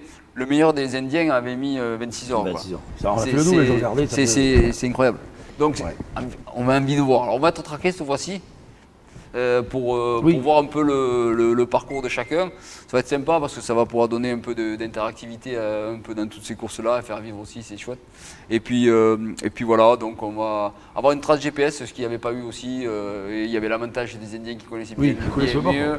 Voilà, donc on va avoir quelques acteurs qui vont nous permettre peut-être, pour certains, comme Julien Chaurier par exemple, de peut-être rivaliser avec eux, mais moi je n'ai pas cette prétention, je connais mon niveau, je connais mes capacités. C'est pas ces formats-là qui me... Mais je vais faire le max, hein. Je vais faire le max et prendre beaucoup de plaisir. On va passer du froid au chaud. Ouais. Parce qu'il va faire chaud. Ah, il va faire super chaud. Hein. Voilà, super chaud. Ouais, avec la nuit par contre, des températures très chaudes. Voilà, une variation de température, il peut faire très froid la nuit, il peut même arriver à faire 0. Et 35 degrés la journée, quoi. Donc c'est une grosse amplitude de température. Ça me rappelle un peu ce que j'ai pu faire en 2019. Hein. Ouais. Grosse amplitude de température, mais sur 2 épreuves différentes. Là, c'est dans la même, hein. Ça va être difficile. Alors, on a c'est 2 équipes, hein, si j'ai bien compris, voilà. Qui sont formées. Oui. En fait, 2 équipes. En fait, on court individuellement, mais on fait 2 équipes avec 16 coureurs européens et 16 coureurs. Voilà. Il y aura Johan Steele qui sera avec nous, Johan le Suédois. Et donc, 2 équipes avec une parité. Ils ont essayé de respecter la parité avec les hommes et les femmes, de part et d'autre. Et voilà, donc on va essayer de vivre ce moment parce qu'en fait, fabuleux. C'est plus un partage, je crois. Ouais, voilà. Même si on peut aller... si je ne me trompe pas, on a un ariégeois qui est là. Toi, on dit que tu es demi-ariégeois. Ouais, c'est vrai. Mais nous, on en a un pur. Alors, c'est Nahu Passera. Malheureusement, il ne sera pas. Ah, il ne sera pas. Et malheureusement, ouais, c'est un pincement au cœur, franchement, parce que Bon, d'abord j'adore Nahu, Et la et puis Nahu, il a attrapé le Covid, un Covid long qui l'a mis à mal pendant un certain temps. Et Nahu, c'est pas du genre à ne pas se préparer pour les choses là. Et donc du coup, il a pas pu venir, mais ça c'est un pincement encore. Ouais. Alors, on découvre donc Nahu qui arrive parce que je voulais te faire la surprise. Je viens d'apprendre que, effectivement, voilà, tu vois, il a compris, il a eu la chaîne. On est en direct, hein. Enfin, on fait l'enregistrement en direct. Tiens le micro, Nahu, s'il vous plaît. Tiens le micro. Ça, c'est des belles surprises. Eh oui. Nahu, comment vas-tu? Eh bien, ça va. Ah, alors, est-ce qu'il est ouvert le micro, Franck? Je pense que oui. Il est ouvert, oui, je pense que oui. Moi, je n'entends pas beaucoup. Donc, Allez, c'est bon. On va dire que ça va. Quoi, je viens d'apprendre que tu ne pourras pas y aller. Oui. D'accord. Mais comme à Aris Thierry, on se ressemble sur beaucoup de points. Et quand on fait les choses, on les fait bien. Surtout quand il y a comme de l'engagement dans nos aventures qu'on fait à chaque fois. Encore plus sur les siennes que sur les miennes. Mais il y a de l'engagement. Et quand on s'engage dans des telles choses, eh bien, on se doit d'être prêt. Quoi. On se doit d'être prêt. Et donc voilà, moi j'ai eu un Covid long. Et donc ça fait la dernière fois j'ai couru plus de 50 km, c'était au Trail Meltonic au mois de novembre. Donc à un moment donné, il faut être réaliste malheureusement, même si c'est des projets qui tiennent à cœur. C'est un super projet qu'il y a.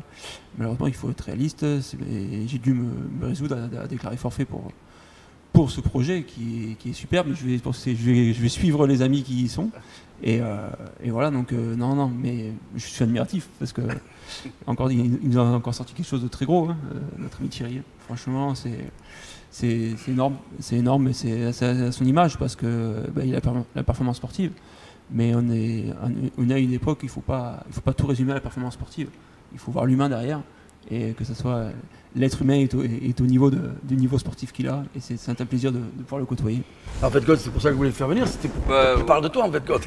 Ouais, ben écoute, moi, comme je lui ai dit, quand on a fait un entraînement pour se préparer pendant ma période de préparation, moi, je voulais absolument qu'il vienne à Raoumé parce que j'avais envie de passer une semaine avec lui. C'est quelqu'un que j'apprécie aussi, alors qu'on se connaît, mais on ne se voit pas forcément souvent, mais voilà, il a des valeurs qui me vont bien. Et je pensais que j'allais pouvoir enfin passer une semaine à le côtoyer. Et on a le côtoyé d'ailleurs pas mal d'autres coureurs qui étaient des coureurs fabuleux. Et c'est pour ça que quand il m'a annoncé qu'il ne venait pas, donc ça fait un pincement au cœur, quoi, parce que voilà, c'était l'occasion. Bon, j'espère qu'il y en aura d'autres. Et puis de toute façon, on fera certainement d'autres entraînements. J'espère au moins que je pourrai participer avec lui, parce que c'est toujours un plaisir de se voir. Oui, c'est clair. On va trouver le moment de faire une aventure en commun parce que on aime les mêmes choses. Et comme tu l'as dit aussi, on fait des aventures, mais il y a l'aventure sportive et l'aventure humaine. Ah oui. Et presque l'aventure humaine elle doit être presque prioritaire sur l'aventure sportive parce que c'est ça qui nous relie. Et surtout quand on voit la situation actuelle, on se dit qu'il faut remettre de l'humanité dans tout ça.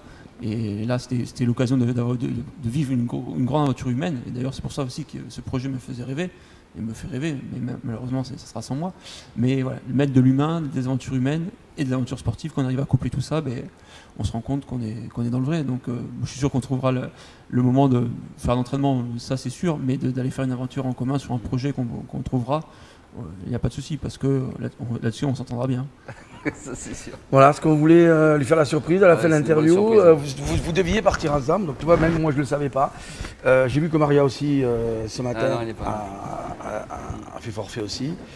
C'est aussi difficile de se préparer pour ça. Donc le cas, voilà. Il y a plein de facteurs qui sont rentrés en compte. Voilà. C'est difficile aussi un an avant. Il y a plein de projets, ce sont des coureurs élites qui ont aussi des engagements et voilà, il y a eu plein de difficultés diverses et variées. On a eu ces petits problèmes de santé qui ont fait, mais il y a d'autres personnes qui avaient d'autres soucis. Voilà, mais bon. En fait, ça s'est pas trop ébruité mon forfait parce que l'organisateur m'a laissé un délai supplémentaire. Et il m'avait donné jusqu'à la fin du mois de mars. Et après, moi, en tant qu'organisateur de course aussi, à un moment donné, il a fallu que je me regarde dans ma glace et je me dis non mais là Nahu, ça sert à rien que tu laisses le délai continuer. Il faut que tu sois réglo avec lui, il faut que tu sois réglo avec toi-même parce que je suis en train de me mentir.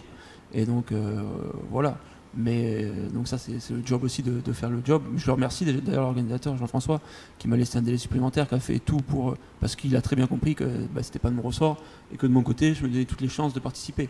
Mais à un moment donné, quand tu fais aucune activité physique pendant 3 semaines, que pendant 3 semaines tu es cloué au lit, tu peux pas être performant sur 190 km 4 mois après. C'est pas possible. J'avais entamé une préparation, c'est ça qui est un peu frustrant, c'est que j'avais entamé Moi, une je m'étais préparation. dit que c'était peut-être le dénivelé qui te faisait peur. Mais... Oui, qu'il n'y en avait pas assez. Qu'il y avait que 10 000 mètres de dénivelé sur 190 km, c'est sûr qu'on a des ratios sur lesquels je ne suis pas très performant. Mais non, on se sera accommodé de ça. Ouais. Mais non, mais j'avais commencé depuis septembre à me remettre vraiment en forme parce que ça fait longtemps que je n'avais pas pris de dossard. Mais moi, prendre un dossard, comme Thierry a dit tout à l'heure, expliquer un peu sa pratique, je sais que ça fait bien longtemps que prendre des dossards, ça me fait plus rêver. Depuis 2016 et la Ronda d'Helsim, maintenant ce qui me fait rêver c'est l'aventure. Donc il y a eu les Bob Graham, il y a eu Ramsey, un nouveau projet de Ramsey là qu'on est en train de monter. Il y a eu l'Euphoria que je considère plus comme une aventure que comme une course. Donc c'est clairement l'aventure qui nous relie et c'est pour ça aussi qu'on a une vision du sport qui se rapproche. Parce que ce côté aventure prend le pas sur l'aspect compétition pure. Mais là, je viens de passer 3 jours aux assises des sports outdoor à Millau et on se rend compte que c'est la tendance actuelle. C'est qu'on est sur une tendance où la compétition à l'état pur est en perte de vitesse par rapport à l'aventure parce qu'avec le Covid, on s'est recentré sur des choses essentielles et que de vivre une aventure et de partager une aventure, c'est toujours plus intéressant qu'un tableau Excel avec des chiffres et un ordre. C'est sûr. Enfin, c'est que ma vision des choses. Prochain projet Prochain projet, Prochain projet, j'ai une visio ce soir. On est sur un projet de crowdfunding avec des étudiants des Alpes qui j'ai connu par rapport à un des étudiants qui travaille chez Salomon avec qui je collabore sur un autre projet. Et donc on travaille sur un projet de crowdfunding pour aller faire Ramsey Rand en Écosse. Donc c'est la suite de Bob Graham que j'avais déjà tenté une fois avec des amis espagnols. Et on est en train de changer un peu le projet de dimension parce qu'on était parti sur eux dans leur cadre de leur cursus scolaire, ils doivent monter un projet de crowdfunding avec des sportifs. Donc ils m'ont retenu. Et donc ce projet au début c'était juste pour aller faire la Ramsey, réussir la Ramsey et voilà. Sauf qu'on est en 2022, les contraintes environnementales sont très fortes et donc là on est en train de bouger un peu les lignes du projet. Alors ça sera toujours d'aller faire Ramsey Rand, mais on est en train de voir comment le faire pour que de A à Z on soit le plus éco-responsable possible. Donc ça va entraîner peut-être le départ de Saint-Jean-du-Falgaz où on est jusqu'à Fort-Williams à vélo et avec des moyens éco-responsables. Donc on voit avec une traversée peut-être à la voile ou avec un peu de train, mais on est en train de faire changer de dimension ce projet-là. On verra si notre projet réussit, parce que c'est un projet co-construit avec ces étudiants-là dans le cadre d'un crowdfunding. On va voir si on est dans le vrai ou pas. Mais voilà, donc je suis un peu long. Mais ouais, donc Ramsey Rand, et après peut-être retenter le Torn. Le Torn, plus de 300 km, 30 000 mètres de dénivelé. Projet qui me tient à cœur, sur nos montagnes pyrénéennes, avec les 3 pays. Je vais dire l'Ariège comme pays. Non, mais nos Pyrénées ariégeoises, l'Andorre et la Catalogne. Et voilà, c'est le grand frère de la Pika Pika. Et donc, ça aussi, et d'autres projets, un peu de gravel, un peu de l'aventure, quoi. Franchement, de l'aventure, parce que c'est ça qui me nourrit, quoi. C'est ça qui me fait du bien, c'est ça qui me nourrit. Et voilà, et pourquoi pas un jour faire un projet avec Thierry. Avec grand plaisir. Ça sera les mots de la fin. Merci Thierry d'avoir accepté notre invitation. Merci à vous. Je te disais au début, on considère que c'est tes mots, c'est ton expression, c'est de la façon dont tu l'as vécu qu'on a envie d'entendre. Alors, une fois de plus, j'ai rien contre les articles qui sont faits, mais souvent c'est quelques lignes rapides qui expliquent ce que tu as fait. On voulait avoir quelques petites précisions, même si j'arrive pas encore tout à fait à bien saisir, de me rendre compte que c'est moins 40, etc. Mais ça, c'est encore autre chose. Ce que j'ai retenu, c'est que si je veux perdre 10 kilos, je peux partir 5 jours. Donc, en 5 jours, on pourrait sortir le projet, perdre 10 kilos en 5 jours. Ouais, voilà. C'est une façon, mais... une façon de le faire en voyageant. Ouais. En voyageant. Ouais, tout à fait. Merci beaucoup, bonne continuation. Bon Mexique pour toi. Ouais, on pourra vous suivre. Ouais, je pense qu'il y a une balise qui est prévue. Ça, c'est super. Voilà, donc ça, c'est bien pour l'interactivité avec les gens qui... On partage aussi. Effectivement, nous aussi, on a eu des périodes difficiles qu'on peut vivre, ça permet aussi d'avoir un peu d'évasion. Voilà. Les gens se projettent. Ah, mais c'est bien. Souvent, quand je discute avec les gens, ils se disent... écoutez, j'ai passé une semaine, je m'imaginais ce Oui, que oui, tu pouvais c'est ça, traverser c'est ça. et ça fait du bien. Ça a beaucoup évolué et c'est formidable quand même parce qu'on a déjà fait Ilokion avec toi, je l'ai refait là aussi avec toi. Pour nous, c'est énorme quoi, parce qu'on se rend compte, on essaye de voir. Il y a maintenant des tableaux, il y a des distances, il y a des trucs d'arrêt. C'est super. La technologie fait que on vit avec vous et on voit un peu l'évolution. Alors d'autant plus facilement quand on te voit que tu es devant, donc un peu plus stressant quand on voit que tu t'en vas du chemin sur la gauche, oui, il veut partir sur la droite. Mais ça, c'est encore le début. Le début et la fin, tu avais fait les deux en fait. Ouais, voilà, Bon. le faire, je l'ai fait au début. Bon, de la voilà, fête. tu as raison, pour boucler. Merci Thierry, bonne continuation, te suis pas pour le Mexique, merci Mahu, pardon. À très bientôt. Et merci encore à Franck de nous avoir permis d'avoir ce petit moment de rencontre avec ces deux garçons. Merci beaucoup. Merci Franck.